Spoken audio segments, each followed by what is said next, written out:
În ziua 2 a sosit Veselă și dimineața am băut cafeaua din boabe măcinate cu lapte de susan, din semințe de susan, ca și în prima zi.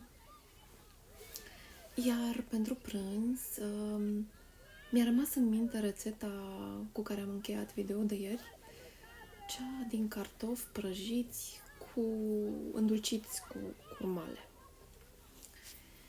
Așa că m-am îndrăznit să încerc rețeta asta fără să o testez, fără să citesc dacă e bună combinația sau nu. Am început prin a hidrata curmalele vreo oră în apă de izvor. Apoi am fiert cartofi în coajă și i-am prăjit, ca și pe cei de ieri, în ulei de cocos. Combinația am făcut-o ca pe un pireu, am făcut niște chiftele din ea pe care le-am prăjit și după ce le-am prăjit pe ambele părți, recunosc că le-am gustat imediat, atât de bine le-am gustat că le-am mâncat pe toate în 5 minute. Au un gust extraordinar, într-adevăr foarte gustoase, doar că mai vreau să lucrez puțin la rețetă. Ce mi-a plăcut la ziua de astăzi este că mi-au venit în gând uleiurile esențiale pe care le am de mult timp și pe care încă nu știu să le folosesc la deplina lor valoare.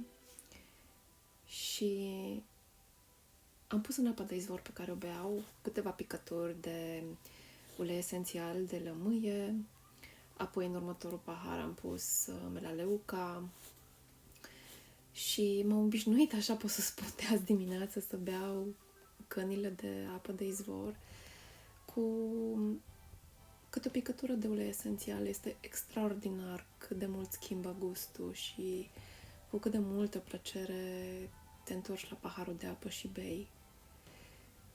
Și asta este una dintre revelațiile zilei de astăzi. Și pentru mâine mă gândesc să pregătesc un hummus. Am și pus năutul la hidratat și vedem ce-o fi mâine. Vă doresc poftă bună, la sănătate și o zi minunată mai departe.